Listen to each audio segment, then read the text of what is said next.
What's up gamers, Dreamcastguy here, reviewing today Dragon Ball Z Kakarot.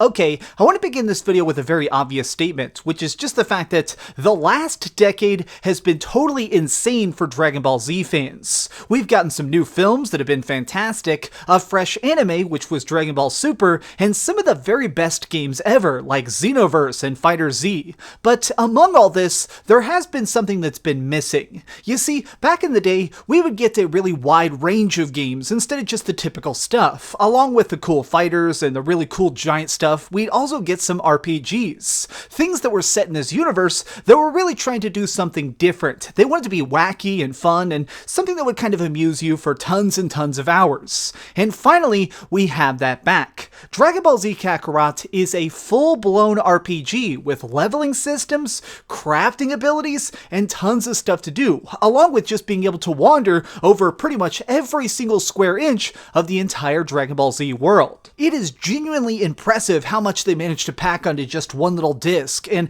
I want to go through it piece by piece and talk about what's good, what's bad, and what is definitely confusing. But let's start off by just talking about the main stuff, which is what does this cover? Some Dragon Ball Z games, as weird as this is, only cover particular parts of the entire series. But this one goes from the start to the end. It begins with Raditz and it ends with Boo. It gets pretty much everything in between, including a lot of the filler episodes, which were just the really bizarre adventures that don't really connect to anything else, which are included as like intermissions and side quests. Now the thing here is that what you need to realize is that while it looks like I'm punching and kicking and key blasting like I would in any other DBZ title, it feels fundamentally different. The biggest thing here that I just want to try and express right up front, this is a role-playing game. It is definitely not about how fast you can pull off a combo or how quick your Kamehameha is. This is about grinding, this is about questing, this is about doing the time to get strong enough. And in that way, I really do find this to be a very, very fun game.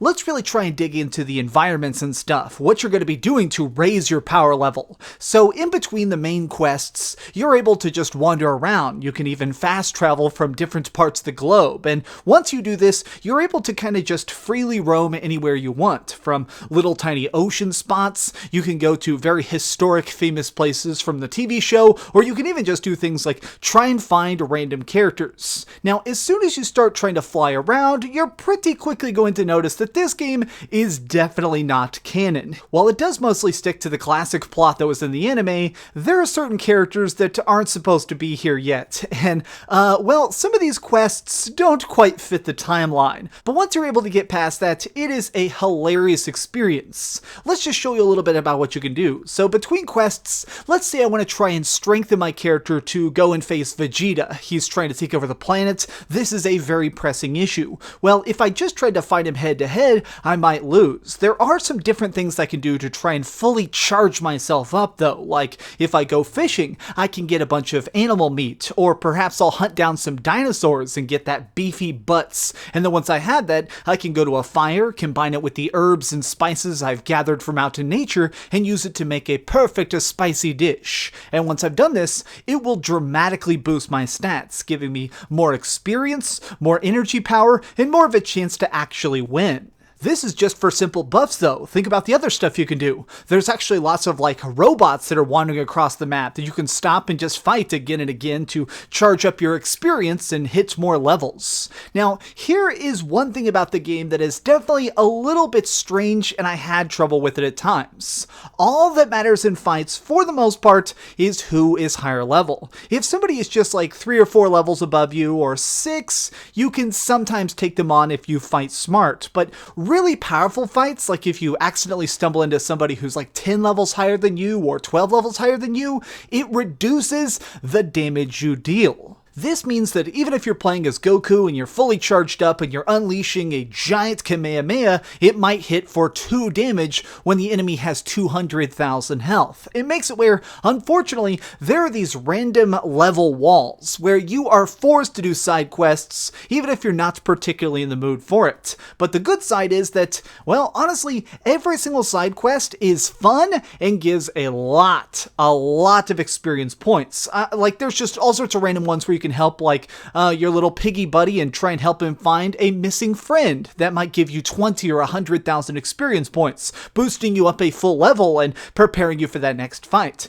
There's also just the ability of, if you want, you can just try and take down some enemy bases. If you see these, like, evil towers, crushing them can also give you more items and more upgrades to more fully charge yourself up. There is a second part of this, because it is an RPG, that you need to try and keep in mind, which is, I guess I would call it a gear system, but it's very universal. It's this board game style thing that you need to equip character emblems on that boosts the power of all your heroes. Essentially what they're trying to do here is, instead of just having one person that you're trying to give gear to, like putting a new gi on Goku, instead what they've done is they've made a universal upgrade system. Okay, so it's all a bit overwhelming, but it really kind of makes sense once you start playing it. But by taking certain symbols and putting them on particular boards, you can unlock flat bonuses, like more attack power to every hero, making it where you get more experience or more defense, or you can sometimes just make it where every time you eat food, it will recharge yourself faster.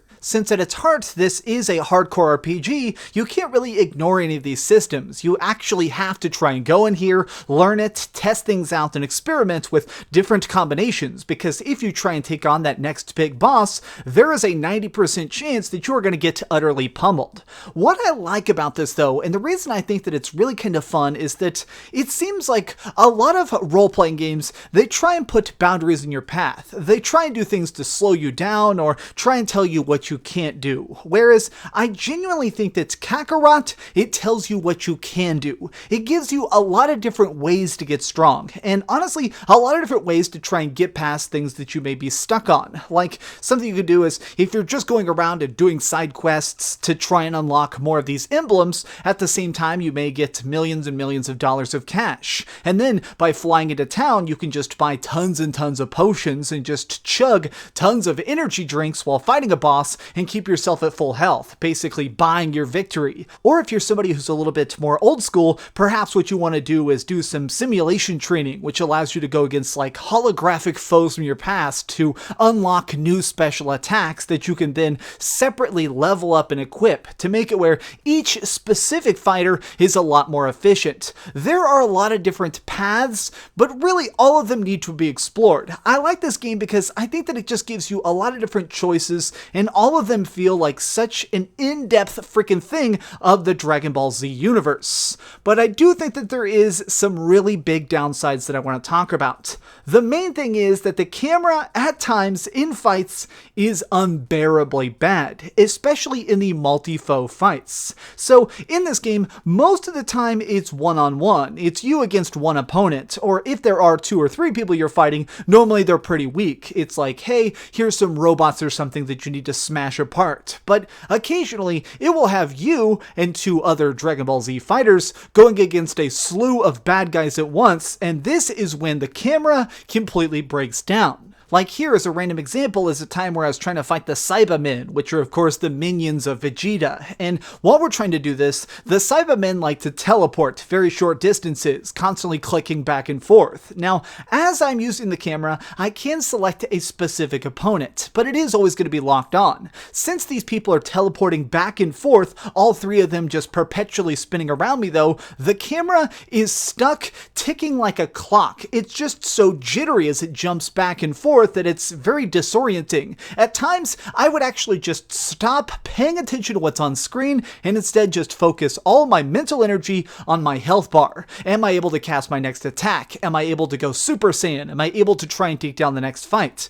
This is a game that, unfortunately, at times it's very, very difficult to see. It seems like they spent so much time trying to make the world feel alive and putting cool little animals and stuff in the environment and making it where you can just jump up and fly that they forgot not to finish the in-game camera when it comes to battles. I've even had a thing that really drove me nuts where the camera, if somebody is directly above you, flying directly above you, and the camera would go into the ground, it will actually disconnect from your character and just lock onto them for a second. You will become invisible in an effort to show you where your foe is at. It's just something that kind of blindsides me, because when you're in a fight, you need to be constantly aware of if you're being surrounded, if you're being flanked, and how far away the next person is, that way you can try and hit them with that next energy wave. It's just so cumbersome, and at times extremely annoying. There were some other glitches, like technical aspects, like terrible frame rate, and at times it was a little bit obvious that the graphics were trying to downgrade themselves. If there was a time where I was trying to go through a particularly vibrant area or going through a very bustling city, it seems like the graphics became extremely cel-shaded, and even a semblance of shadows would instantly evaporate, making it where it almost looks like an Xbox 360 games at times. And I do wish that they managed to keep things a little bit more steady and a little bit more stable. Really though, even despite the downsides, it was a total blast to play this game, because it was just so freaking filled with fun moments, good homages, and lots of stuff that reminded me why I love Dragon Ball Z. I have to say, if you're already a fan of this franchise, if you already love Goku and his buddies, and you want to see Krillin get blown up 18 times and wished back, this is a game that is definitely going to scratch that itch. Okay, so we've heard some good and some bad, but let's go to the ratings board and put a big number on it. I am giving Dragon Ball Z Kakarot an 8 out of 10. Now, if you're somebody that's like me and has completely memorized the original series and watched all the animes like 15 times, I do want to warn you that there are certain parts that have been cut out. I mean, this is definitely a slightly streamlined version of the Dragon Ball story. So if there's certain lines like it's over 9,000 you're hoping to hear, some of those just definitely don't show up. But it's still a very good time. Thanks so much for watching, gamers. If you enjoyed this video, please give it a like, share with your friends, and subscribe if you haven't already. But do me the biggest favor of all and keep dreaming. Oh, and of course, thank you Bandai Namco for the early review code. The game is a blast. You guys rock.